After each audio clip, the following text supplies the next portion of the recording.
দূরের পাহাড়ের মাঝে সুন্দর নদীর সঙ্গমস্থলের কাছে ইয়ানাবি নামে একটি ছোট্ট গ্রাম শান্তিতে বাস করত। এই গ্রামের বাড়িগুলো পাথর ও কাঠ দিয়ে তৈরি, বিনয়ী কিন্তু উষ্ণ। চারপাশে ছিল বাগান আর ক্ষেত।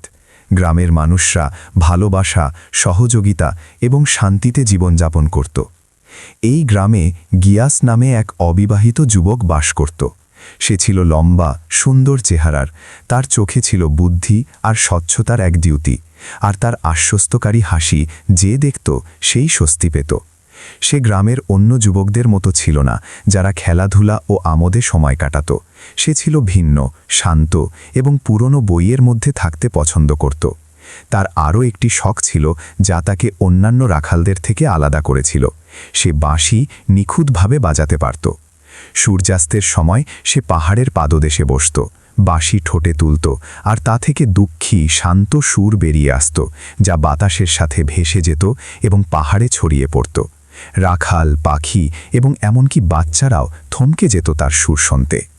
গিয়াস ভেড়া চড়ানোর কাজ করত। গ্রামের মানুষরা তাকে খুব বিশ্বাস করত।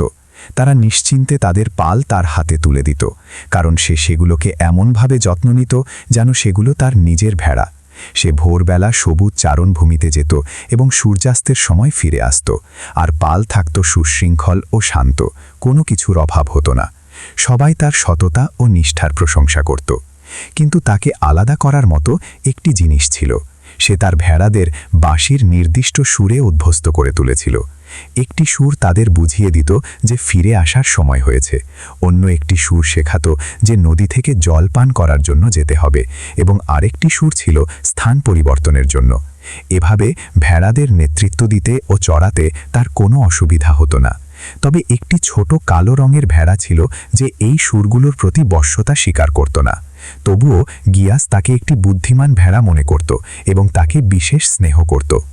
নিজের বাড়িতে গিয়াস একা থাকলেও বদর নামে তার এক শৈশবের বন্ধু ছিল, যে ছিল এক বড় কাপড় ব্যবসায়ীর ছেলে। বদর তার সবচেয়ে কঠিন মুহূর্তে তার পাশে দাঁড়িয়েছিল। যখন তার বাবা মা মারা যান তখন সে তাকে সমর্থন করেছিল, এবং যখন সে দুর্বল ও ভঙ্গুর অনুভব করত তখন তাকে সাহায্য করেছিল। তারা তাদের বেশিরভাগ অবসর সময় একসাথে কাটাত, কথা বলতো, খবর, তথ্য এবং বই আদান প্রদান করত। তাই বদর ভাই এবং বন্ধুর মতো ছিল গিয়াসের কাছে। এই কারণে গিয়াস বদরকে আন্তরিকভাবে ভালোবাসত এবং তার হৃদয়ে তার জন্য বিশেষ স্নেহ ছিল। বদরও তাকে তার ভাইয়ের মতোই দেখত। এই গ্রামে মুক্তারের, গ্রাম প্রধানের মেয়ে আন্দালিবের সৌন্দর্য নিয়ে আলোচনা কখনো থামত না। সে শুধু গ্রামের সবচেয়ে সুন্দরী মেয়েদের মধ্যে একজন ছিল না, তার উচ্চ নৈতিকতা, শালীনতা এবং সংস্কৃতির জন্য পরিচিত ছিল। গিয়াস অনেক আগে থেকেই তার প্রেমে পড়েছিল। সে তাকে নীরবে ভালোবাসত, আর সেও তাকে ভালোবাসত। কিন্তু সেই ভালোবাসা ছিল লজ্জাবনত, যা দ্রুত দৃষ্টি বিনিময়ে সীমাবদ্ধ ছিল। মাঝে মাঝে ভাগ্য তাকে সুযোগ দিত তার পাশ দিয়ে যাওয়ার, এবং তারা কয়েকটি দ্রুত কথা বিনিময় করত। তারপর কেউ লক্ষ্য করার আগেই সে চলে যেত। যখন আন্দালিবের বড় বোন বিয়ে করল, গিয়াস অনুভব করল যে রাস্তা পরিষ্কার হয়ে গেছে এবং তাকে আনুষ্ঠানিকভাবে বিয়ের প্রস্তাব দেওয়ার সুযোগ এসেছে। সে দেরি না করে মুক্তারের বাড়িতে গেল। সেখানে সে আন্তরিকতা ও স্পষ্টতার সাথে কথা বলল এবং তার হাত চাইল। তার বাবা এক মুহূর্তের জন্য দ্বিধা করলেন না, কারণ কে না চায় গিয়াসের মতো একজন যুবককে। সে তার ভালো চরিত্র, বীরত্ব ও সততার জন্য পরিচিত ছিল। তিনি তাৎক্ষণিকভাবে রাজি হয়ে গেলেন এবং তার হৃদয়ে বিশ্বাস ছিল যে তার মেয়ে তার সাথে সুখ খুঁজে পাবে। সেই দিন থেকে গিয়াসের সাথে তার দেখা করা সহজ এবং আরও স্পষ্ট হলো। তারা মাঝে মাঝে তার বাবার বাড়ির উঠানে বসত, পরিবারের চোখে চোখে আলোচনা করত। প্রতিটি সাক্ষাতে তার ভেতরের ভালোবাসা এমনভাবে বাড়তে লাগল যা সে আগে কখনো আশা করেনি। সে এখন শুধুমাত্র তাকে দেখার, তার কণ্ঠস্বর শোনার বা তার হাসি ঝলক দেখার মুহূর্তের জন্য বাঁচত। কিন্তু বদর যখন জানতে পারল যে গিয়াস আন্দালিবের হাত চেয়েছে, তখন তার অনুভূতি এবং তার বন্ধুর প্রতি আচরণ পাল্টে গেল। সে নিজেও তার হাত চাইতে চেয়েছিল। গিয়াস এই পরিবর্তনটি খুব বেশি লক্ষ্য করেনি, কারণ বদর তাকে না আসার জন্য অজুহাত দিত, এবং গিয়াস এক মুহূর্তের জন্য বদরের আন্তরিকতা নিয়ে সন্দেহ করেনি। একদিন বদর যখন তার প্রশস্ত গাড়ির উঠোনে পায়চারি করছিল, তার চোখ থেকে আগুন ঝরছিল। আর তার বাবা কাঠের চেয়ারে বসে শান্তভাবে চা পান করছিলেন। তিনি তার ক্রুদ্ধ ছেলেকে দেখছিলেন। তিনি বললেন, বদর, কয়েকদিন ধরে তোমাকে উত্তেজিত এবং রাগান্বিত দেখাচ্ছে। কি হয়েছে? গিয়াসের সাথে কি তোমার ঝগড়া হয়েছে? আমি তাকে বেশ কিছুদিন আমাদের বাড়িতে দেখিনি। বদর উত্তর দিল, যখনই সে আসতে চায় আমি তাকে বলি যে আমি আপনাকে কাজে সাহায্য করছি। আমি তাকে আগের মতো ব্যবহার করতে পারছি না। তার বাবা চায়ের কাপটি একপাশে রেখে বললেন, গিয়াস, কি হয়েছে? ২০ বছরের বন্ধুত্বের পর তুমি কেন তার প্রতি তোমার আচরণ পরিবর্তন করছ? বদর উত্তেজিত কণ্ঠে বলল, সে আন্দালিবের হাত চেয়েছে। সে আমার থেকে আন্দালিবকে কেড়ে নিয়েছে বাবা। আমি আপনাকে অনেক আগে বলেছি যে আমি তাকে চাই, আর আপনি দেরি করছিলেন। তার বাবা বিস্মিত হয়ে দীর্ঘশ্বাস ফেলে বললেন, আমরা অপেক্ষা করছিলাম তার বোন বিয়ে করুক, আর এখন তুমি কি তোমার বন্ধুর প্রতি হিংসা করছো এবং একটি মেয়ের জন্য তাকে ঘৃণা করছো? আমার ছেলে, বিয়ে হলো ভাগ্যের ব্যাপার। আন্দালিবের কপালে যা লেখা আছে তুমি বা অন্য কেউ তা পরিবর্তন করার চেষ্টা করলেও সে তা পাবেই। গিয়াস একটি ভালো চরিত্রের এবং সৎ যুবক। সারা গ্রাম তার সাক্ষ্য দেয়। তা না হলে মুক্তার তাকে জামাই হিসেবে মেনে নিতেন না। এখন তুমি কি তোমার বন্ধুর প্রতি ঈর্ষান্বিত এবং একটি মেয়ের জন্য তাকে ঘৃণা করছো? আমার ছেলে, বিয়ে হলো ভাগ্যের ব্যাপার। আন্দালিবের কপালে যা লেখা আছে তুমি বা অন্য কেউ তা পরিবর্তন করার চেষ্টা করলেও সে তা পাবেই। গিয়াস একটি ভালো চরিত্রের এবং সৎ যুবক। সারা গ্রাম তার সাক্ষ্য দেয়। তা না হলে মুক্তার তাকে জামাই হিসেবে মেনে নিতেন না। এখন তুমি কি তোমার বন্ধুর প্রতি ঈর্ষান্বিত এবং একটি মেয়ের জন্য তাকে ঘৃণা করছো? আমার ছেলে, বিয়ে হলো ভাগ্যের ব্যাপার। আন্দালিবের কপালে যা লেখা আছে তুমি বা অন্য কেউ তা পরিবর্তন করার চেষ্টা করলেও সে তা পাবেই। গিয়াস একটি ভালো চরিত্রের এবং সৎ যুবক। বদর আরও উচ্চস্বরে কথা বলল এবং তার চোখ ঈর্ষায় জ্বলতে লাগল। সে বলল, ভালো চরিত্র? সৎ? যদি সে গরিব হয় তবে সেই ভালো চরিত্র দিয়ে কি লাভ হবে? মুক্তারের মেয়ের কি একজন ভেড়ার রাখালের সাথে মানায়? তার বাবা তার কাছে এগিয়ে গেলেন, সরাসরি তার চোখে তাকালেন এবং বললেন, এসব বলা বন্ধ করো বদর। তোমাদের মধ্যেকার সেই বন্ধুত্ব কোথায় গেল? তোমাকে তার সুখে খুশি হওয়া উচিত, আর গিয়াসকে ছোট করে দেখবে না। অর্থ, আন্তরিকতার ও মনের বিশুদ্ধতার সামনে কিছুই না। মানুষ তাকে সম্মান করে এবং তুমি জানো যে সে সবার কাছে প্রিয়। আমি নিশ্চিত যে গিয়াস যদি আন্দালিবের প্রতি তোমার আগ্রহের কথা জানত তবে সে কখনো সাহস করত না তার হাত চাইতে। আর তুমি যদি সত্যি একজন মানুষ হও তবে তাকে অভিনন্দন জানাও এবং ঈর্ষা ও হিংসা থেকে দূরে থাকো। কিন্তু বদর একগুঁয়েভাবে মুখ ফিরিয়ে নিল। তার মুঠো শক্ত ছিল আর তীব্র রাগে তার বুক ওঠানামা করছিল। তারপর সে এমনভাবে বিড়বিড় করে বলল যা তার ঘৃণার প্রকাশ করছিল, আমি তাকে অভিনন্দন জানাবো না এবং আমি মেনে নেব না যে সে এভাবে তাকে আমার থেকে ছিনিয়ে নিয়েছে। আমি তাকে দেখাবো যে অর্থ এবং ক্ষমতা তার মতো একজন রাখালের জন্য কোনো সুযোগ রাখে না। আমি আন্দালিবকে নিয়ে যাব, এমনকি যদি তা জোর করেও হয়। তার বাবা অনুভব করলেন যে এখন বদর কথা বলছে না। তিনি তাকে বললেন, তুমি কিছুই করবে না, যথেষ্ট হয়েছে।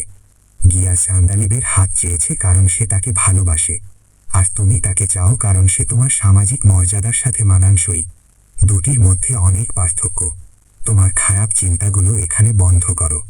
বদর হেসে বলল, আন্দালিব আমার হবে এবং আপনি তা দেখতে পাবেন বাবা। তার বাবা বিস্মিত হয়ে তার দিকে তাকিয়ে রইলেন। বদর জীবনে কখনো গিয়াস সম্পর্কে এভাবে কথা বলেনি। হ্যাঁ, বদরের অহংকার তাকে এই সত্যের সাথে মানিয়ে নিতে দেয়নি যে একজন সাধারণ ভেড়ার রাখাল তার কাছ থেকে মুক্তারের মেয়ে আন্দালিবকে ছিনিয়ে নিয়েছে। সেই মেয়েটিকে যাকে সে ভেবেছিল কেবল তার মাথার মুকুট হওয়ার যোগ্য। সে গিয়াসের সাথে তার শক্ত বন্ধুত্ব ভুলে গেল এবং আগুন তার বুক গ্রাস করল। তার বাবার পরামর্শ বা জ্ঞানও সেই আগুন নেভাতে পারেনি, বরং তা আরও একগুঁয়ে এবং নিষ্ঠুর হয়ে উঠল। আর গিয়াস যখন সুখ এবং বিশুদ্ধতার দিন কাটাচ্ছিল, বদর তখন রাত জাগত, এমন একটি উপায় চিন্তা করছিল যাতে সেই সৎ যুবকের ছবিকে মানুষের চোখে ধূলিসাৎ করা যায়। ধীর এবং ধূর্তভাবে বদর তার প্রথম পদক্ষেপ শুরু করল। সে গ্রামের অন্যতম বৃহত্তম ভেড়ার ব্যবসায়ী এবং তার বিশাল পালের মালিক জনাব লুয়াইয়ের কাছে গেল। সে তার বাড়ির উঠোনে তার সাথে বসল এবং তারা চা পান করছিল। বদর তার কথাবার্তা আকস্মিক মনে করার চেষ্টা করল, কিন্তু সে তার কথায় বিষ ঠেলে দিল। সে বলল, বলুন তো চাচা লুয়াই, আপনি কি প্রতিদিন আপনার ভেড়ার হিসাব রাখেন? আপনি কি নিজে তাদের সংখ্যা নিশ্চিত করেন? ব্যবসায়ীটি হেসে তার হাত নেড়ে পরিহাসের সাথে এই ধারণাটি উড়িয়ে দিলেন এবং বললেন, ভেড়ার হিসাব রাখতে হবে কেন? গিয়াসই তার জন্য দায়িত্বশীল। না, আমার ছেলে, এর কোনো প্রয়োজন নেই। গিয়াস আমাকে সব কিছু জানায়, নতুন জন্ম, মৃত্যুর সংখ্যা, বিক্রি হওয়া দুধের ওজন এবং এমনকি পশমের পরিমাণও। আমি তাকে আমার ছেলের মতোই বিশ্বাস করি। বদরের মুখে একটি ছোট্ট হাসি দেখা গেল, কিন্তু সেটা ছিল ধূর্ত হাসি। সে বলল, কিন্তু সে আমার বন্ধু এবং আমি জানি যে আপনি যেমনটি বলছেন সে তেমন সৎ নয়। আমি তাকে 2 বার ভেড়া বিক্রি করতে দেখেছি এবং আমি তার কাছ থেকে জানতে পেরেছি যে সে তাদের মালিকদের অগোচরে তা করে, এই অজুহাতে যে তারা লক্ষ্য করে না। লুয়াই তাড়াতাড়ি তার দিকে ফিরলেন। তার কণ্ঠস্বর কর্কশ ছিল। তিনি বললেন, অসম্ভব, গিয়াস এমন কাজ করতে পারে না। আমি তার কাছ থেকে সততা ছাড়া আর কিছুই শুনিনি। বদর একটি সন্দেহের বীজ বপন করে মাথা তুলে তারপর সেখান থেকে সরে গিয়ে বলল, আমি নিশ্চিত নই চাচা, হয়তো সে আপনাদের বিশ্বাস করতে বাধ্য করেছে যে সে সৎ, যখন সে আপনাদের পিছনে নিজের ইচ্ছামতো কাজ করছে। যেমনটা আপনি জানেন, সে গরিব এবং গরিবরা অর্থ পাওয়ার জন্য অসম্ভব কাজ করে। একটি সংক্ষিপ্ত নীরবতা নেমে এলো, যা লুয়াইয়ের হৃদয়ে দ্বিধার একটি ছোট স্ফুলিঙ্গ রেখে যাওয়ার জন্য যথেষ্ট ছিল। বদর চলে গেল, নিশ্চিত যে তার কথাগুলো ব্যবসায়ীর মনে প্রবেশ করেছে, যদিও তিনি মুখে এর বিরোধিতা করেছিলেন। সে শুধু এতেই সন্তুষ্ট ছিল না, বরং সে প্রতিটি সমাবেশকে ষড়যন্ত্রের মঞ্চ করে তুলল। যখন সে রাখালদের সাথে বসত, তখন সে বলতো যে সে শুনেছে গিয়াস গোপনে ভেড়া বিক্রি করছে। যখন সে ব্যবসায়ীদের মধ্যে উপস্থিত থাকত, তখন সে দুধের ওজনের উপর সন্দেহ জাগাত যা সে সরবরাহ করে। আর সন্ধ্যের আড্ডায় সে শপথ করে বলতো যে সে নিজের চোখে দেখেছে কিভাবে গিয়াস যমজ বাচ্চা প্রসবকারী মেষের একটি শাবককে নিজের কাছে রেখে দেয়। একদিন গিয়াস নদীর তীরে বসেছিল, একটি লম্বা গাছের গুড়িতে হেলান দিয়েছিল। তার ভেড়ার পাল শান্তভাবে চড়ছিল আর কিছু ভেড়া জলপান করার জন্য নদীর কাছে যাচ্ছিল। সে কিছুক্ষণ চোখ বন্ধ করল, বাঁশি ঠোঁটে তুলল আর মধুর সুর প্রবাহিত হল। কিন্তু হঠাৎ কোথাও থেকে একটি শক্তিশালী আঘাত তার মাথায় এসে পড়ল। তার পুরো শরীর কেঁপে উঠল, সুর মিলিয়ে গেল এবং তার চোখ থেকে আলো চলে গেল। সে জ্ঞান হারিয়ে মাটিতে পড়ে গেল।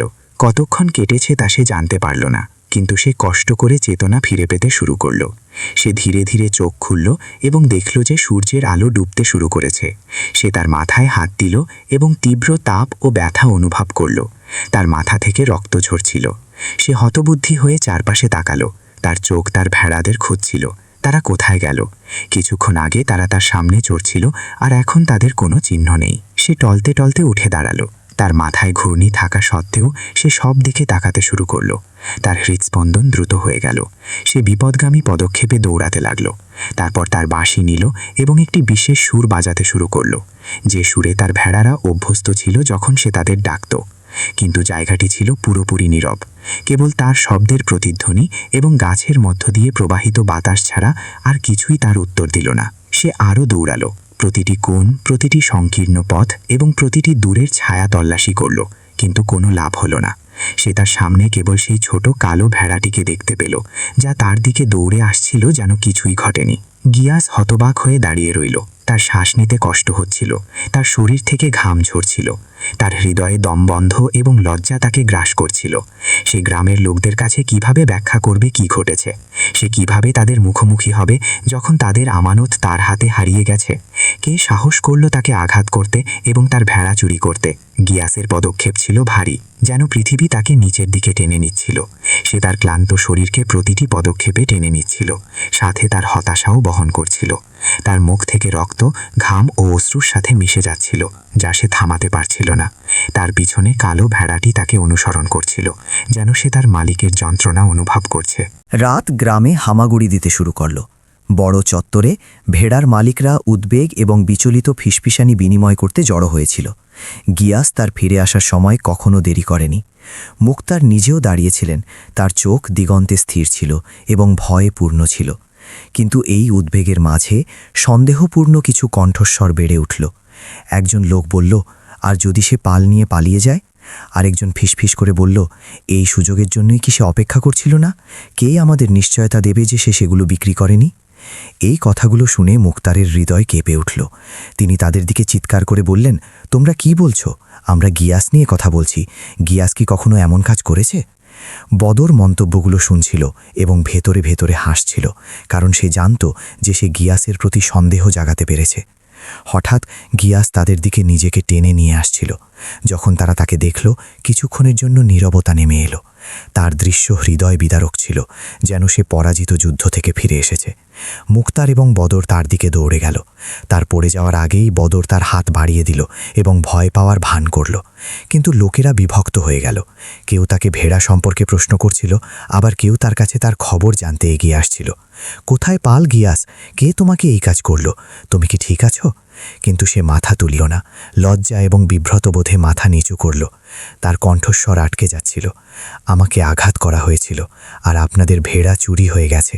এই ছোট কালো ভেড়াটি ছাড়া আমার কাছে আর কেউ নেই। লাইনে ক্ষিপ্ত গুঞ্জন শুরু হলো এবং পুরুষদের প্রতিবাদ ও অভিযোগের কণ্ঠস্বর বেড়ে উঠল। কিন্তু মুক্তার উঁচুতে হাত নাড়লেন এবং বললেন, যথেষ্ট হয়েছে। তোমরা কি দেখতে পাচ্ছ না সে আহত? এখন হিসাব করার সময় নয়। আগামীকাল সকালে আমরা কি ঘটেছে তা বুঝব। তারপর তিনি বদরের দিকে তাকালেন এবং বললেন, আমাকে সাহায্য করো তাকে আমার বাড়িতে নিয়ে যেতে। সেখানে আন্দালিব দ্রুত দরজা খুলল এবং গিয়াসকে এই অবস্থায় দেখে তার চোখ ভয় বড় হয়ে গেল। সে তাকে সাহায্য করল এবং তাকে বসালো, আর তার প্রায় ভেঙে যাওয়া হৃদয় নিয়ে তার আঘাতের চিকিৎসা করতে শুরু করল। পরের দিন সকালে মুক্তারের বৈঠকখানা গ্রামের পুরুষদের দিয়ে ভরে গেল। তাদের মুখ উদ্বেগ এবং রাগে কঠিন হয়ে গিয়েছিল। গিয়াস মুক্তার এবং বদরের পাশে বসেছিল, মাথা নিচু করেছিল, চোখ তোলার সাহস করছিল না। তার ভেতরে লজ্জা এবং অপমানের এক তিক্ত অনুভূতি ছিল। সে ভুল করেনি, তবুও তার সততা নিয়ে প্রথমবারের মতো প্রশ্ন তোলা হয়েছিল। বদর তার কাঁধে হাত রেখে তাকে সান্ত্বনা দেওয়ার ভান করছিল। কণ্ঠস্বর বেড়ে উঠতে শুরু করল, সে নিজেই ভেড়া বিক্রি করেছে। আমাদের প্রতারণা করার জন্য সে নিজের মাথায় আঘাত করেছে। এই কথাগুলো ছুরির মতো তার বুকে বিঁধে যাচ্ছিল। প্রতিটি বাক্য আগেরটি চেয়ে আরও বেশি বেদনাদায়ক ছিল। যে চোখগুলো তাকে বিশ্বাস নিয়ে দেখত, সেগুলো হঠাৎ সন্দেহ ও শত্রুতায় পূর্ণ অপরিচিত চোখে পরিণত হলো। গিয়াস হতাশার সাথে মাথা নাড়ালো। তার কাছে মনে হলো সে নিজের সম্পর্কে সবচেয়ে অদ্ভুত গল্প শুনছে। মুক্তার তাদের মাঝে দাঁড়িয়েছিলেন। তার কণ্ঠস্বর ক্রুদ্ধ ও দুঃখিত ছিল। তিনি বললেন, গিয়াস কি এমন করবে? তোমাদের কি হয়েছে? এত বছর তোমাদের জন্য যা করেছে, তারপরেও কি তোমরা এমনটি ভাবছ? কিন্তু কণ্ঠস্বর আরও বেড়ে গেল। পুরুষদের চিৎকার জ্ঞানের কণ্ঠস্বরকে ছাপিয়ে গেল।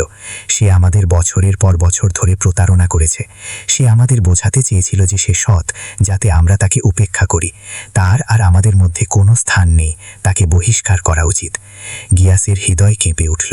সে কখনো আশা করেনি যে সে গ্রামের লোকদের কাছ থেকে এমন কথা শুনবে যাদের সে তার পরিবার মনে করত।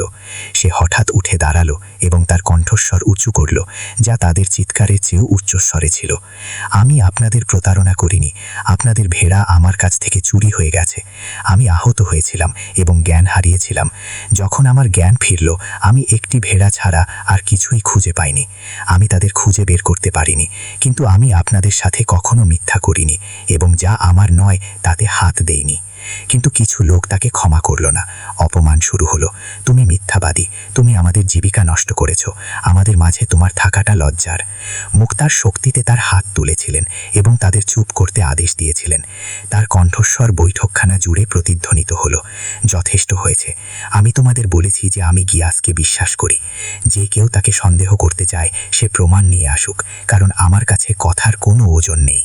পরের দিনগুলোতে গিয়াস সম্পর্কে মানুষের কথা দিনে দিনে আরও কঠোর হতে লাগলো। সে যখনই কোনো দলের পাশ দিয়ে যেত, তখনই তাদের ফিসফিসানি ও কটাক্ষ শুনতে পেত।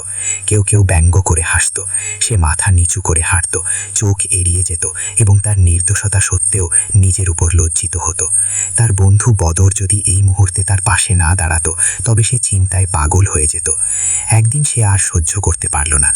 সে বদরকে সাথে নিয়ে মুক্তারের দরজায় কড়া নাড়ল। সে ভেতরে ভেতরে গেল এবং তার সামনে বসল, যেন সে পৃথিবীর অবিচারের অভিযোগকারী ছোট্ট শিশু। চাচা, আমি আর সহ্য করতে পারছি না। মানুষজন আমাকে ক্ষমা করছে না। যখনই আমি তাদের পাশ দিয়ে যাই, তারা হাসে এবং উপহাস করে। এমনকি বাচ্চারাও আমাকে পাথর ছুঁড়ে মারে এবং হাসে। আমি বিশ্বাসঘাতক নই।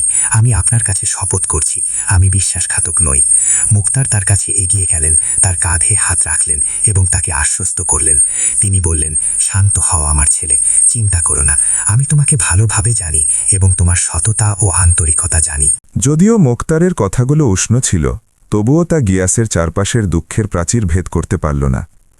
বদর তার দিকে তাকাল, উদ্বেগ এবং অস্বস্তির ভাগ করছিল, কিন্তু তার হৃদয় আনন্দে নাচছিল। সে বলল, গিয়াস সম্পর্কে মানুষ কখনো এমন কথা বলেনি। আমাদের এই সমস্ত গুজবের একটি সীমা টানা উচিত। গিয়াস কষ্ট করে মাথা তুলে বলল, বদর, আমার বন্ধু, আমি জানি তুমি আমাকে বিশ্বাস করো। আমার পাশে থাকার জন্য ধন্যবাদ। কিন্তু সত্যি, বিষয়টি এর চেয়েও অনেক বড়। আমি তাদের কথায় হতবাক। বদর তার পাশে বসল, তার পিঠে হাত রাখল এবং বলল, তুমি সৎ যুবক এবং সবাই তোমাকে চেনে। গ্রামের লোকদের মনে কি হয়েছে আমি জানি না। এত বছর তাদের মাঝে থাকার কথা তারা কিভাবে এভাবে ভুলে যেতে পারে? গিয়াস তিক্ততার সাথে দীর্ঘশ্বাস ফেলে বলল, যেন তারা আমাকে কখনো চেনেইনি। আমার করা ভালো কাজগুলো যেন সেই রাতে মুছে গেছে।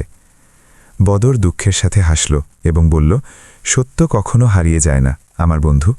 আপনার সততা একদিন প্রকাশ পাবে, সময় যতই লাগুক না কেন। তখন মুখতার হস্তক্ষেপ করলেন। তিনি ধীরে ধীরে বৈঠকখানায় হাঁটলেন। তিনি সংকল্পে পূর্ণ কণ্ঠে বললেন, এই কারণেই আমি গ্রামের লোকদের আবার একত্রিত করার কথা ভাবছি। আমাদের বসা উচিত, কথা বলা উচিত এবং এই অবিচারের একটি সীমা টানা উচিত। গিয়াসের মতো একজন লোককে মিথ্যা অভিযোগের শিকার হতে দেওয়া উচিত নয়। বদর উত্তর দিল, হ্যাঁ, এর একটি সীমা টানা যাক। আমি আমার বন্ধুর বিরুদ্ধে যারা মিথ্যা ছড়াতে সাহস করে, তাদের জিহ্বা কেটে দেব। মুখতার হাসলেন যখন তিনি দেখলেন বদর গিয়াসকে সমর্থন করছে এবং তাকে শক্তি দিচ্ছে। তিনি তার ছোট টেবিলের ড্রয়ার খুললেন গিয়াসকে কিছু টাকা দেওয়ার জন্য। তিনি জানতেন যে যেহেতু তার এখন কোনো কাজ নেই, তাই তার টাকার প্রয়োজন। কিন্তু তিনি তার জায়গায় স্থির হয়ে গেলেন। তিনি দুবার ড্রয়ারের ভেতরে হাত দিলেন, যেন তিনি যা দেখছেন তা বিশ্বাস করতে পারছেন না। তারপর তিনি ফ্যাকাশে মুখ নিয়ে ফিরে এলেন এবং বললেন, আমি এখানে সোনার মুদ্রার একটি থলি রেখেছিলাম, আর এখন সেটা গায়েব হয়ে গেছে। জায়গা জুড়ে একটি ঠান্ডা স্রোত বয়ে গেল। দুই যুবকই অবাক হয়ে তার দিকে তাকাল। বদর দ্রুত বলল, শান্ত হন চাচা, হয়তো আপনি এটি অন্য কোথাও রেখেছেন। মুখতার বিচলিতভাবে মাথা নাড়ালেন। তিনি খালি ড্রয়ারে হাত চাপড়ালেন। না বদর, আমি নিশ্চিত, আমি নিজের হাতে এটি এখানে রেখেছিলাম। গিয়াস অনুভব করল যে তার হৃদয় সেই একই জাহান্নামে ডুবে যাচ্ছে, যা সে পাল চুরি হওয়ার দিন অনুভব করেছিল। তারা সবাই প্রতিটি কোণ, বালিশের নিচে, তাকের পিছনে খোঁজা শুরু করল, কিন্তু কোনো লাভ হল না। থলির কোনো চিহ্ন ছিল না। মুখতার জোরালোভাবে ড্রয়ার বন্ধ করলেন এবং উত্তেজিত পদক্ষেপে এদিক ওদিক হাঁটতে শুরু করলেন। তিনি তার হাতগুলি একসাথে ঘষছিলেন এবং বলছিলেন, পরিমাণটা অনেক বড়। বদর তার কাছে এসে তাকে শান্ত করার চেষ্টা করল। সে তাকে বলল, চিন্তা করবেন না চাচা, এটা স্পষ্ট যে কেউ এটা চুরি করেছে। আপনি থলি রাখার পর থেকে কে এই ঘরে প্রবেশ করেছে? মুখতার মাথা তুললেন এবং বললেন, আমি থলিটি এখানে রেখেছিলাম তোমরা দুজন আসার আগে। আমরা তিনজন ছাড়া আর কেউ প্রবেশ করেনি। নীরবতা নেমে এলো এবং বদর ও গিয়াসের চোখ বিস্ময়ে একে অপরের দিকে তাকালো। মুখতার তিক্ততার সাথে দীর্ঘশ্বাস ফেললেন। তার কণ্ঠস্বর তরবারির মতো এলো, দুর্ভাগ্যবশত আমার তোমাদের দুজনকে তল্লাশি করা ছাড়া আর কোনো উপায় নেই। গিয়াসের হৃদয় কেঁপে উঠল, কিন্তু ভেতরে সে এক মুহূর্তের জন্য স্বস্তি অনুভব করল। আমি নির্দোষ, তারা আমার কাছে কিছুই খুঁজে পাবে না। মুখতার প্রথম বদরকে তল্লাশি করতে শুরু করলেন। তিনি তার থলে এবং জামাকাপড় উল্টালেন, কিন্তু কিছুই পেলেন না। তারপর গিয়াসের পালা এলো। তিনি তার থলের দিকে হাত বাড়ালেন, আর এটি খোলার সাথে সাথে সোনার ঝিলিক অবাক চোখের সামনে ঝলসে উঠল। থলিটি সেখানেই ছিল। গিয়াস পেছন দিকে সরে গেল। না চাচা, আমি আল্লাহর কসম খাচ্ছি, আমি এটা এখানে রাখিনি। কেউ আমার থলেতে এটি রেখে দিয়েছে। আমাকে বিশ্বাস করুন, আমি নির্দোষ। কিন্তু বদর হতবাক হয়ে দাঁড়িয়েছিল। তারপর সে ধীরে ধীরে মাথা নাড়ালো এবং তিক্ততার সাথে ফিসফিস করে বলল, মনে হচ্ছে গ্রামের লোকেরা যা বলছিল তা জানত। গিয়াস হতাশার সাথে বদরের দিকে তাকালো এবং বলল, তুমি আমার বন্ধু, এই কথাটি বললেন। তারপর সে অশ্রুজল চোখে মুখতারের দিকে তাকিয়ে বলল, চাচা, আমাকে বিশ্বাস করুন, আপনি আমাকে ছোটবেলা থেকে চেনেন। আমি কখনো কাউকে প্রতারণা করিনি। মুখতার তার কাছে এগিয়ে গেলেন এবং দীর্ঘ সময় ধরে তার চোখে তাকিয়ে রইলেন। সেই দৃষ্টি বিশ্বাসঘাতকতায় পূর্ণ ছিল। তারপর তিনি সংযত কণ্ঠে বললেন, যা তার হৃদয়ের কম্পন লুকিয়ে রাখছিল, আমি তোমাকে টাকা দেওয়ার সংকল্প করেছিলাম, আর তুমি নিজে তা নিয়েছ। আমরা পরে কথা বলবো, নিজের বাড়িতে যাও। সে টলতে টলতে বৈঠকখানা থেকে বেরিয়ে এলো, অশ্রু তার কণ্ঠস্বরকে আটকে দিচ্ছিল। অন্যদিকে মুখতার চেয়ারে বসেছিলেন, তার হাত দিয়ে কপাল টিপছিলেন, আর বদর গিয়াসের পতন দেখে ধূর্তভাবে হাসছিল। সে মুখতারের কাছ থেকে বিদায় চাইল এবং তার বন্ধুকে পাশে থাকার ভান করতে তাকে অনুসরণ করল। পরের দিন সকালে গ্রাম উত্তেজনায় টকবক করছিল।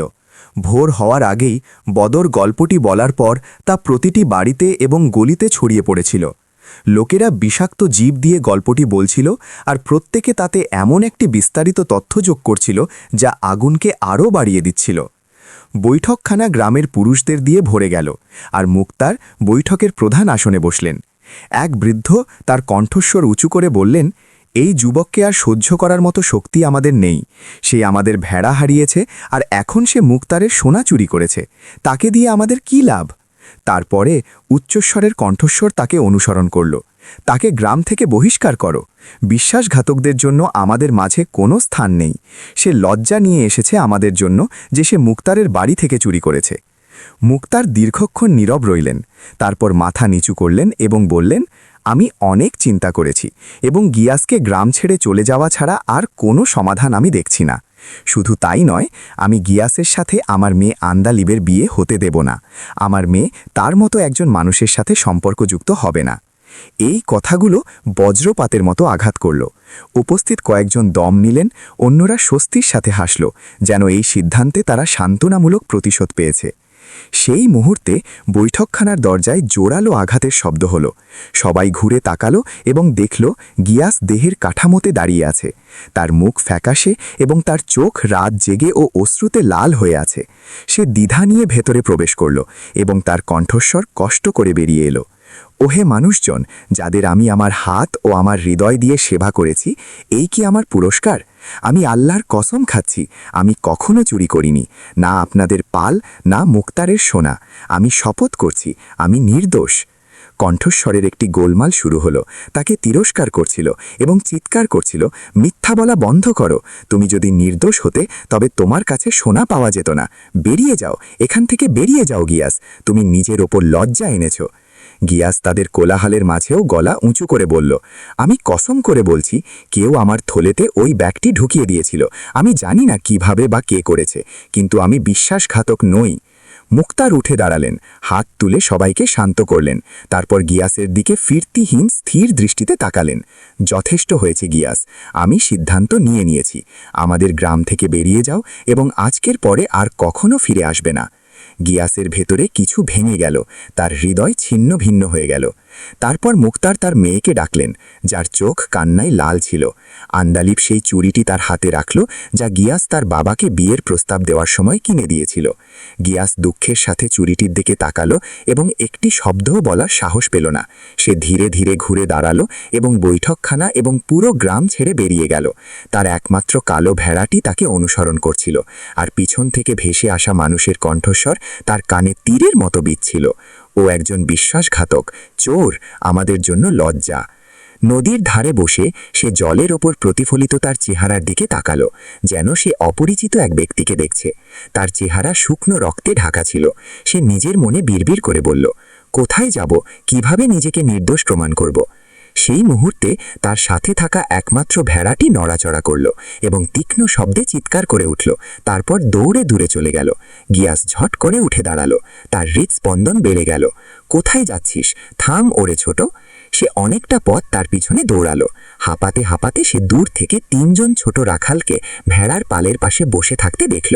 সে আরও কাছে গেল এবং দেখল যে তার ভেড়াটি সেই পালের দিকে তাড়াতাড়ি যাচ্ছে, যেন সে তার পরিবারকে খুঁজে পেয়েছে। সে চিৎকার করতে শুরু করল এবং তার কণ্ঠস্বর অন্য ভেড়াদের শব্দের সাথে মিশে গেল। গিয়াসের হৃদয়ে কিছু একটা কেঁপে উঠল। এটা কি তার নিজের ভেড়া হতে পারে? সে এক মুহূর্ত দাঁড়িয়ে চিন্তা করল, তারপর কোমরে ঝোলানো বাঁশির দিকে হাত বাড়ালো। সে তার ঠোঁটে তুলল এবং তার পরিচিত সুরটি বাজালো, যে সুরটি তার পালের জন্য ফিরে আসার সংকেত ছিল। সুরটি বাতাসে প্রতিধ্বনিত হওয়ার সাথে সাথে ভেড়ারা হঠাৎ থেমে গেল। তারা তাদের মাথা তুলে তার দিকে তাকালো, তারপর তার দিকে এগিয়ে যেতে শুরু করলো, যতক্ষণ না তারা সব সময়কার মতো তাকে ঘিরে ফেলল। গিয়াস বিস্ময় বিস্মিত হয়ে গেল, বিশ্বাস করতে পারছিল না। সে কাঁপতে কাঁপতে হাত দিয়ে তাদের মাথায় হাত বুলালো। আনন্দ আর আচমকা অনুভূতির মিশ্রণে তার হৃদয় ফেটে যাওয়ার জোগাড় হলো। এগুলোই তো, আল্লাহর কসম, এগুলোই আমার ভেড়া। ছেলেরা একজন উঠে দাঁড়িয়ে চিৎকার করে বলল, এই যে তুমি, আমাদের ভেড়ার কাছ থেকে দূরে যাও, তুমি কি এগুলো চুরি করতে চাও? গিয়াস তার কাছে এগিয়ে গেল, হাত তুলে অভিবাদন জানালো এবং বলল, শান্ত হও ছোট, চিন্তা করো না, আমি তোমার কাছ থেকে কিছু চুরি করব না। ছেলেটি সতর্ক চোখে তার দিকে তাকালো এবং বলল, তাহলে কেন আপনি আমার ভেড়ার জন্য বাঁশি বাজাচ্ছেন, যেন তারা আপনাকে চেনে? গিয়াস তার পাশে বসল, তার কাঁপতে থাকা কণ্ঠস্বর লুকানোর চেষ্টা করল এবং বলল, আমি শুধু তোমাকে জিজ্ঞেস করতে চাইছিলাম, এই ভেড়াগুলো কার? ছেলেটি উত্তর দিল, এগুলো আমার চাচার, তিনি কয়েকদিন আগে সেগুলো কিনেছেন। গিয়াসের হৃদয় আরও গভীর হল। সে জিজ্ঞেস করল, আপনি কি জানেন কে আপনার চাচার কাছে এগুলো বিক্রি করেছে? ছেলেটি বলল, হ্যাঁ, তিনি আমাদের বলেছেন যে তিনি সেগুলো ইয়ানাবি গ্রামের কিছু লোকের কাছ থেকে কিনেছেন। সে নিজেকে সামলে নেওয়ার চেষ্টা করল এবং আবার জিজ্ঞেস করল, আপনি কি সেই লোকটির নাম জানেন যিনি বিক্রি করেছেন? ছেলেরা মাথা নাড়ল এবং বলল, না, আমরা জানি না, শুধুমাত্র আমাদের চাচাই জানেন। তারা তাকে কাছাকাছি গ্রামের প্রবেশপথের দিকে নির্দেশ করল, যেখানে রাস্তার বাম দিকে প্রথম বাড়িটি ছিল। প্রথম বাড়িটি আমাদের চাচার, ওখানে উঠানে বসে তাকে দেখতে পাবেন। গিয়াস সংকীর্ণ পথ ধরে হাঁটল, তার ভেড়াটি তাকে অনুসরণ করছিল। কিন্তু গ্রামের প্রবেশপথে পৌঁছানোর আগেই সে পিছন থেকে দুর্বল একটি কণ্ঠস্বর শুনতে পেল, যে হাঁফাতে হাঁফাতে তাকে ডাকছিল, দাঁড়ান স্যার, অপেক্ষা করুন। সে তাড়াতাড়ি ঘুরে দাঁড়ালো এবং দেখল যে ছোট রাখালদের একজন তার দিকে দৌড়ে আসছে। গিয়াস ভালোভাবে হাসল এবং বলল, স্বাগতম ছোট, তুমি কি বাড়িটি দেখানোর জন্য এসেছ? ছেলেটি তার সামনে এসে হাঁটুতে হাত রেখে তার শ্বাস নিতে লাগল। তারপর বলল, না, আমি সেই জন্য আসিনি, আমি এসেছি আপনাকে বলতে যে ওখানে যাবেন না। গিয়াস বিস্মিত হয়ে বলল, কেন? ছেলেটি উদ্বেগের সাথে চারপাশে তাকালো, তার চোখ রাস্তা এবং মাঠ স্ক্যান করছিল, নিশ্চিত হওয়ার জন্য যে তারা একা। তারপর সে আরও কাছে এলো এবং বলল, বলার আগে আমি আমার চেষ্টার জন্য ক্ষতিপূরণ হিসাবে টাকা চাই। গিয়াস আশ্চর্য হয়ে বলল, তুমি টাকা চাও? ছেলেটি দৃঢ়তার সাথে মাথা তুলে বলল, হ্যাঁ, অবশ্যই, আমি আমার চাচা এবং ভাইদের সাথে ভেড়া চড়িয়েছি, আর তারা টাকা নিজেদের মধ্যে ভাগ করে নিয়েছে। তারা আমাকে কিছুই দেয়নি, এই বলে যে আমি খুব ছোট, কিন্তু আমি আমার ভাগ পাওয়ার যোগ্য। গিয়াসের হৃদয়ে যেন বজ্রাঘাত হলো। ছেলেটি না জেনেই স্বীকার করল যে সে পাল চুরিতে অংশ নিয়েছিল। গিয়াস কাঁপতে থাকা হাত পকেট থেকে বের করল। তার কাছে সোনার চুড়িটি ছাড়া আর কিছুই ছিল না, যা সে আন্দালিবকে উপহার দিয়েছিল। সে এটি ছেলেটির সামনে তুলে ধরল এবং বলল, এটা কি যথেষ্ট? ছেলেটির চোখ ঝলসে উঠল এবং সে উচ্ছ্বাসের সাথে মাথা নাড়িয়ে চুড়িটি গিয়াসের হাত থেকে ছিনিয়ে নিল। হ্যাঁ, যথেষ্ট, আমি যা আশা করেছিলাম তার চেয়েও বেশি। গিয়াস তার কাছে এগিয়ে গেল এবং বলল, তাহলে বলো। ছেলেটি গলা পরিষ্কার করল, তারপর তার কণ্ঠস্বর আরও নিচু করল এবং বলল, ইয়ানাবি গ্রাম থেকে একজন লোক আমার চাচার কাছে এসেছিল এবং তাকে বলেছিল যে সে পালের মালিককে ফাঁসাতে চায়। সে আমাদের ভেড়া চুরি করে দূরে নিয়ে যাওয়ার জন্য অনেক টাকা দিয়েছিল। সেই আমার চাচাকে আপনাকে আঘাত করতে বলেছিল, যাতে আপনি জ্ঞান হারান। গিয়াসের শ্বাস দ্রুত হচ্ছিল এবং তার শরীর কেঁপে উঠল এই কথা শুনে। সে বলল, আমাকে ফাঁসাতে? কে সেই লোক? ছেলেটি কাঁধ ঝাঁকিয়ে বলল, আমি তার নাম জানি না, কিন্তু আগামীকাল আমার চাচা সব ভেড়া শহরের ব্যবসায়ীদের কাছে বিক্রি করে দেবেন, যাতে কোনো প্রমাণ না থাকে। আমাদের কাছে বেশি দিন পাল থাকা উচিত নয়, তাই ওখানে যাবেন না। সে আপনাকে চিনতে পারবে এবং সে আপনাকে আঘাত করতে পারে। যে একবার আপনাকে মারতে সাহস করেছে, সে দ্বিতীয়বার দ্বিধা করবে না। গিয়াস দিগন্তের দিকে মাথা তুলল এবং তার সংকল্প তার হৃদয় দৃঢ় হল। তাহলে কেউ ইচ্ছাকৃতভাবে আমাকে অপমান করতে চেয়েছে। সে গ্রামে ফিরে যাওয়ার সিদ্ধান্ত নিল। সে মুক্তারের কাছে সত্যের মুখোমুখি হবে, যাতে সে তার কাছে ন্যায় বিচার খুঁজে পেতে পারে। তা সত্ত্বেও সে রাতে ঘুমোতে পারল না। তার মন প্রশ্ন ভরায় ঘূর্ণবার্তে ভ্রমণ করছিল। কে তাকে এত ঘৃণা করে? কে তার ধ্বংসের পরিকল্পনা করছে? সে সোনার থলির ঘটনার কথা মনে করল। বৈঠকখানায় মুক্তার আর বদর ছাড়া আর কেউ ছিল না। তার মাথায় একটি ভয়ঙ্কর চিন্তা এলো। বদর কি সেই ব্যক্তি যে থলিটি তার থলেতে ঢুকিয়ে দিয়েছিল? কিন্তু কেন? তাকে কি এমন করতে চালিত করবে? তার বুক তিক্ততায় ভরে গেল। কেবল ভয় নয়, বদর সত্যি যদি এই সবের কারণ হয়, তাহলে তার জন্য দুঃখও হচ্ছিল। পরের দিনটি গিয়াসের কাছে ভারী মনে হলো, যেন তার বুকের ওপর পাহাড় চেপে আছে। প্রতিটি মিনিট ছুরির মতো কাটছিল। সে অপেক্ষা করল যতক্ষণ না সূর্য ডুবতে শুরু করল এবং গ্রামের প্রান্তগুলি অন্ধকারে তলিয়ে গেল। সে লুকিয়ে গেল। মুক্তারের বাড়িতে পৌঁছানোর আগে কেউ তাকে দেখে ফেলবে এই ভয়। যখন সে দরজায় কড়া নাড়ল, তার কণ্ঠস্বর কাঁপছিল। মুক্তার দরজা খুললেন। তিনি উপর থেকে নিচ পর্যন্ত তাকে দেখলেন। সেই দৃষ্টিতে তিরস্কার, রাগ এবং বিশ্বাসঘাতকতার মিশ্রণ ছিল। তিনি বললেন, গিয়াস, আমরা তোমাকে গ্রাম থেকে তাড়িয়ে দিয়েছি। তুমি এখানে কি করছো? তোমার ফিরে আসার অধিকার নেই। গিয়াস অপরাধবোধে মাথা নিচু করল, যেন সে এমন একটি ভুল করেছে যা সে করেনি। সে অনুনয়পূর্ণ কণ্ঠে বলল, চাচা, আমাকে নিজেকে নির্দোষ প্রমাণ করার একটি সুযোগ দিন। মুক্তার মাথা নাড়লেন এবং বললেন, গিয়াস, চলে যাও, এখন থেকে তোমার জন্য কোনো স্থান নেই। গিয়াসের মুখ অন্ধকার হয়ে গেল। সে বলল, আমার নির্দোষিতার প্রমাণ আছে। মুক্তার তার দিকে তাকালেন, তারপর দীর্ঘশ্বাস ফেললেন এবং বললেন, ঠিক আছে, ভেতরে এসো। গিয়াস অস্বস্তিতে বসল, তার চিন্তাগুলি গুছানোর চেষ্টা করছিল, যাতে সে তা স্পষ্টভাবে বলতে পারে। মুক্তার তার সামনে 1 কাপ চা এবং কিছু গরম স্যান্ডউইচ রাখলেন এবং লুকানো দয়া দিয়ে বললেন, নিশ্চয়ই তুমি ক্ষুধার্ত। গিয়াস ফ্যাকাশে হাসল এবং বলল, হ্যাঁ, আমি খুব ক্ষুধার্ত, কিন্তু দয়া করে আমাকে কথা বলতে দিন। মুক্তার পিতার মতো দৃঢ়তার সাথে উত্তর দিলেন, প্রথমে খাও। গিয়াস তীব্রভাবে খেতে শুরু করল, যা তার বঞ্চনার প্রকাশ করছিল। মুক্তার তাকে উদ্বেগপূর্ণ চোখ নিয়ে দেখছিলেন। তিনি বললেন, যাই ঘটুক না কেন, আমি বিশ্বাস করিনি যে তুমি এমন কিছু করতে পারো। গিয়াস তাড়াতাড়ি মাথা তুলল এবং তার মুখের খাবার গিলে নিল। সে বলল, আমি কিছুই করিনি। মুক্তার দুঃখের সাথে মাথা নত করলেন এবং বললেন, সবকিছু স্পষ্ট, গ্রামের লোকেরা ঠিক। তোমাকে তাড়িয়ে দেওয়া এবং আন্দালিবের কাছ থেকে তোমাকে দূরে সরানো ছাড়া আমার আর কোনো উপায় ছিল না। গিয়াস খাওয়া বন্ধ করল এবং যন্ত্রণা এবং আবেগের সাথে তাকে ছোট ছেলেটির কথা বলল। মুক্তার বিস্মিত হয়ে শুনছিলেন, তার অভিব্যক্তি প্রতি মুহূর্তে পাল্টে যাচ্ছিল। গিয়াস কাঁপতে থাকা ঠোঁটে চালিয়ে গেল, এবং যদি কেউ আমাকে ফাঁসাতে চায় তবে এতে কোনো সন্দেহ নেই যে সে বদর। মুক্তার মাথা তুললেন এবং বললেন, বদর, তোমার বন্ধু এবং সমর্থক, তুমি তাকে এমন অভিযোগে অভিযুক্ত করছো? গিয়াস জোরালোভাবে মাথা নাড়াল এবং বলল, হ্যাঁ, সোনার থলির ঘটনা, এই বৈঠকখানায় আমি আর বদর ছাড়া আর কেউ ছিল না। আমি থলিটি নিইনি, তাই সেই নিয়েছিল এবং আমাকে চুরির দায় ফাঁসানোর জন্য আমার থলেতে ঢুকিয়ে দিয়েছিল। সে আমার সাথে বিশ্বাসঘাতকতা করেছে এবং একের পর এক বিপদ নিয়ে এসেছে। মুক্তার হঠাৎ উঠে দাঁড়ালেন এবং যা শুনেছেন তা নিয়ে ভাবতে লাগলেন।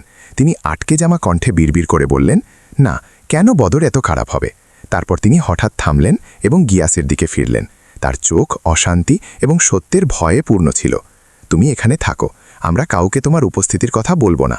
তুমি অতিথির ঘরে ঘুমোবে যতক্ষণ না আমরা কি করতে হবে তা ঠিক করতে পারি। আন্দালিব অপ্রকাশ্য আনন্দ অনুভব করছিল। গিয়াসের ফিরে আসায় তার হৃদয় আনন্দে নাচছিল, কিন্তু তার আনন্দ তার বাড়ির দেয়ালের মধ্যে আবদ্ধ ছিল। তার বাবা তাকে কঠোরভাবে বলেছিলেন যে সে যেন তার সাথে দেখা না করে বা এমনকি কারো সামনে তার নাম ফিসফিস করেও না বলে। সে তার সেরা পোশাকটি পরল এবং তার হৃদয়ের ভার হালকা করার জন্য বাগান থেকে ফুল তুলতে গেল। তখনই বদর দূর থেকে তার কাছে এলো, তার মুখে হাসি ছিল। সে তাকে তাকিয়ে দেখল এবং বলল, শুভ সকাল আন্দালিব, তুমি সব সময়ের মতো সুন্দর দেখাচ্ছ। সে তার দিকে তাকালো এবং বলল, ধন্যবাদ। বদর তার বাবার সম্পর্কে জিজ্ঞেস করল। সেই মুহূর্তে মুক্তার জানালা থেকে বদরকে দেখে তাড়াতাড়ি বেরিয়ে এলেন। তিনি স্বাগত জানালেন এবং বললেন, এসো বদর, ভেতরে এসো, আমার ছেলে। বদর এগিয়ে এলো এবং বলল, চাচা, আমি কিছু বলতে এসেছি এবং আশা করি আপনি আমাকে খালি হাতে ফিরিয়ে দেবেন না। মুক্তার সজা হয়ে দাঁড়ালেন এবং বললেন, কি হয়েছে বদর? বদর গভীর শ্বাস নিল এবং বলল, এই সব ঘটনার পর এবং গিয়াসের কারণে আপনাদের ওপর আসা সব বিপদের পর আমি কিছু ভালো করতে চাই, আপনাদের ক্ষতিপূরণ দিতে চাই। আমি আন্দালিবের হাত চাই। আন্দালিব তার জায়গায় স্থির হয়ে গেল। বদর, গিয়াসের বন্ধু, তার হাত চাচ্ছে? সে এভাবে তার বন্ধুর সাথে বিশ্বাসঘাতকতা করছে? মুক্তার আত্মবিশ্বাসী অদ্ভুত কণ্ঠে উত্তর দিলেন, অবশ্যই আমার ছেলে, কখন আপনার জন্য সুবিধাজনক হবে। আপনাদের স্বাগতম। বদর বিজয়ের হাসি হেসে চলে গেল। আন্দালিব ঘুরে তার বাবার দিকে তাকালো। তার চোখ অশ্রু আর সন্দেহে ফুটছিল। সে বলল, কি হচ্ছে বাবা? বদর আমার হাত চাচ্ছে, কি ব্যাপার? মুক্তার তার কাছে এগিয়ে গেলেন। তার কণ্ঠস্বর শান্ত ছিল। শান্ত হও আমার মেয়ে, তুমি গিয়াসের জন্য আর কারো জন্য নাও, কিন্তু তার নির্দোষিতা প্রমাণ করতে এবং তার সত্য উন্মোচন করতে আমাদের তাকে শেষ পর্যন্ত অনুসরণ করতে হবে। প্রতিশ্রুত দিনে বদর তার ঘরে আয়নার সামনে দাঁড়িয়ে নতুন পোশাকটি পরে দেখছিল যা সে এই অনুষ্ঠানের জন্য কিনেছিল। সে হাসি মুখে নিজেকে দেখছিল। তার বাবা ঘরে ঢুকলেন, শুভেচ্ছা জানালেন। তারপর তার ছেলেকে তাকিয়ে দেখলেন এবং হাসি মুখে বললেন, তোমাকে এই পোশাকে বরের মতো দেখাচ্ছে, মাশাআল্লাহ। বদর হাসল এবং বলল, ধন্যবাদ বাবা। হ্যাঁ, আমি আজকের জন্য পুরোপুরি প্রস্তুত। অবশেষে মুক্তারের সাথে দেখা হচ্ছে, আর আন্দালিব আমার। তার বাবা খাটের কিনারায় বসলেন এবং মাথা নেড়ে বললেন, তুমি দেখলে আমার ছেলে, আল্লাহ কাউকে ভুলে যান না। তিনি গিয়াসের বিশ্বাসঘাতকতা প্রকাশ করেছেন এবং আন্দালিবকে তোমার জন্য নির্ধারণ করেছেন। বদর সংক্ষিপ্তভাবে হাসল এবং বলল, হ্যাঁ, আমার চেষ্টা বৃথা যায়নি। তার হাসি হঠাৎ থেমে গেল যখন তার বাবা তার দিকে উদ্বেগপূর্ণ চোখে তাকালেন এবং বললেন, চেষ্টা? কিসের চেষ্টা বদর? বদর এক মুহূর্তের জন্য হতচকিত হয়ে গেল। তারপর তার শান্ত ভাব ফিরিয়ে আনার চেষ্টা করল এবং বলল, আমার প্রার্থনা করার চেষ্টা বাবা। বাবা তার ছেলের দিকে তাকিয়ে রইলেন, পুরোপুরি সন্তুষ্ট হলেন না। তারপর তিনি সন্দেহপূর্ণ কণ্ঠে বললেন, গিয়াসের সাথে যা ঘটেছে তাতে কি তোমার কোনো হাত আছে? বদর উত্তর দিল, বাবা, গিয়াস আমার বন্ধু, আমি তাকে এভাবে আঘাত করতে পারি না। তার বাবা বললেন, কিন্তু তুমি বলেছিলে যে তুমি আন্দালিবকে পেতে সব কিছু করবে। তার ছেলে কাছে এসে বলল, এই চিন্তা ছেড়ে দিন বাবা, আপনার মনে যা আছে তার কিছুই ঘটেনি। সন্ধ্যা নেমে এলো এবং বদর তার বাবার সাথে মুক্তারের বাড়িতে পৌঁছাল। ভেতরে আন্দালিব তার সেরা পোশাকটি পরেছিল। সে চায়ের ট্রে নিয়ে এসে তাদের পরিবেশন করল, তারপর তার বাবার পাশে বসল। সেই মুহূর্তে দরজায় কড়া পড়ল। মুক্তার বললেন, ভেতরে এসো আমার ছেলে। ছোট রাখালটি, যে গিয়াসের সাথে আগে দেখা হয়েছিল, সে ভেতরে এলো। সে অস্বস্তিতে দরজায় দাঁড়াল এবং লজ্জার সাথে অভিবাদন জানাল। বদর তাকে দেখে অবাক হয়ে গেল। তার হৃদয় হঠাৎ কেঁপে উঠল। সে সেই মুখটি চিনতে পেরেছিল। হ্যাঁ, সে সেই ছোট ছেলেদের একজন ছিল যারা চুরির দিন ভেড়া নিয়ে গিয়েছিল। ছেলেটি এগিয়ে এলো যতক্ষণ না সে সরাসরি বদরের সামনে দাঁড়াল এবং বলল, চাচা বদর, হাত খুলুন। বদর বিচলিত হয়ে চারপাশে তাকাল। তারপর ধীরে ধীরে তার হাতের তালু খুলল, স্থির থাকার চেষ্টা করল। ছেলেটি তার হাতে ছোট উজ্জ্বল কিছু রাখল, একটি সোনার চুড়ি। আন্দালিব দম নিল, তারপর বলল, এটা আমার চুড়ি, হ্যাঁ, আমি ভালোভাবে চিনি। ছেলেটি শিশুলভ নিষ্পাপতার সাথে হাসল, তারপর মাথা তুলে বদরকে উদ্দেশ্য করে বলল, গিয়াস চাচা আমাকে এই চুড়িটি দিয়েছেন, আর আমি তাকে বলেছি যে আপনিই আমাদের ভেড়া চুরি করতে বলেছেন। এক মুহূর্তের জন্য নীরবতা বিরাজ করল। মুক্তার স্থির চোখে বদরের দিকে তাকিয়ে রইলেন। আন্দালিব হতবাক হয়ে বসে রইল। সে যা শুনছিল তা বিশ্বাস করতে পারছিল না। বদরের বাবা বিচলিত হয়ে গেলেন। তার চোখ তার ছেলে আর ছেলেটির মধ্যে ঘুরছিল। বদর কষ্ট করে শ্বাস নিল, তারপর বিচলিত কণ্ঠে বলল, ভেড়া? ওহে ছেলে, তুমি কি গিয়াসের ভেড়ার কথা বলছ? ছেলেটি আঘাতমূলক নিষ্পাপতার সাথে বলল, হ্যাঁ, আপনিই আমাদের ভেড়ার পাল চুরি করতে টাকা দিয়েছেন। বদরের বাবার কণ্ঠস্বর রাগ ও হতাশায় কাঁপতে লাগল। তিনি বললেন, বদর, এই কি সেই চেষ্টা যার কথা তুমি বলছিলে? তুমি গিয়াসের ভেড়া চুরি করে তার ওপর অপমান চাপিয়েছ? বদর ধীরস্থিরতার ভান করল। সে উদ্ধতভাবে মাথা তুলে এবং বলল, বাবা, আপনি কিসের কথা বলছেন? এই ছেলের হাতে চুরি থাকা এবং তার কথা কিছুই প্রমাণ করে না। মুক্তার কর্কশ কণ্ঠে বললেন, আপনি ঠিক বলেছেন, এটা কিছুই প্রমাণ করে না, কারণ সে খুব ছোট। কিন্তু তার চাচা কথা বললে কেমন হবে? আমরা যদি তাকে আপনার দেওয়া টাকার চেয়ে বেশি টাকার লোভ দেখাই যাতে সে সত্য বলে, এবং ভেড়াগুলো এখনও তার কাছেই আছে, আমরা তাকে বিক্রি করার অনুমতি দিইনি। বদরের মুখ কঠিন হয়ে গেল, কিন্তু সে অদ্ভুত আত্মবিশ্বাসের সাথে বলল, তার চাচা কিছুই বলবে না, কারণ বলার মতো কিছুই নেই। আমি এমন কিছু করিনি যদি না আপনারা মিথ্যা সাক্ষ্য দেওয়ার জন্য তাকে টাকা দেন। তারপর সে রাগান্বিত হয়ে উঠে দাঁড়াল, উত্তেজিতভাবে হাত নেড়ে বলল, আমি আন্দালিবের হাত চাইতে এসেছিলাম, আর আপনারা আমাকে মিথ্যা অভিযোগে ফাঁসাতে চাইছেন শুধুমাত্র চোর গিয়াসকে নির্দোষ প্রমাণ করার জন্য। সেই কি আপনার টাকা নেয়নি চাচা এবং গ্রামের ভেড়া বিক্রি করেনি? ছেলেটি এক ধাপ এগিয়ে বলল, আমার চাচা বলেছেন যে তিনি স্বীকার করতে প্রস্তুত। বদর চিৎকার করে উঠল, আপনারা তার চাচাকে মিথ্যা সাক্ষ্য দেওয়ার জন্য টাকা দেবেন? আপনারা এতটা নিচে নেমে গেছেন? মুক্তার উত্তর দিলেন, না বদর, আমরা তা করিনি, এবং সত্য হলো আপনিই টাকা দিয়েছেন এবং আপনিই গিয়াসের উপর দোষ চাপানোর জন্য ভেড়া চুরি করতে আদেশ দিয়েছেন। বদর রাগে ফেটে পড়ল এবং আঙুল দিয়ে মুক্তারকে হুমকি দিল, ওহে মুক্তার, আপনার অধিকার নেই যে আপনি আমার উপর দোষ চাপিয়ে গিয়াসকে গ্রামে ফিরিয়ে আনবেন। কিন্তু একটি জোর চিৎকার তার কথা কেটে দিল, যথেষ্ট হয়েছে বদর, চুপ করো। সেটা ছিল তার বাবার চিৎকার। তিনি উঠে দাঁড়িয়েছিলেন এবং মুক্তারের দিকে তাকালেন, তারপর দৃঢ় কণ্ঠে বললেন, আপনি ঠিক বলেছেন মুক্তার, আমার ছেলেই এটা করেছে, সে আজ আমাকে পরোক্ষভাবে স্বীকার করেছে। বদর চিৎকার করে বলল, না, এটা সত্য নয়। আপনারা গিয়াসকে নির্দোষ প্রমাণ করতে আমাকে অভিযুক্ত করছেন। আপনাদের কাছে কোনো প্রমাণ নেই। মুক্তার বললেন, আর গিয়াসের বাসই প্রমাণ করতে পারবে যে এগুলো তারই ভেড়া যখন সে তাদের জন্য বাজাবে, তাই না? এটা গ্রামের মানুষের সামনে সবচেয়ে শক্তিশালী প্রমাণ হবে। তার বাবা যন্ত্রণায় ভরা কণ্ঠে বললেন, বদর, এখান থেকে বেরিয়ে যাও। সত্য স্পষ্ট, গিয়াস ছিল তোমার সৎ বন্ধু, সৎ যুবক, আর তুমি আন্দালিবের প্রতি তোমার ঈর্ষার কারণে তাকে বিশ্বাসঘাতকতা করেছ। তুমি তার কাছ থেকে তার বাগদত্তা চুরি করতে চেয়েছিলে।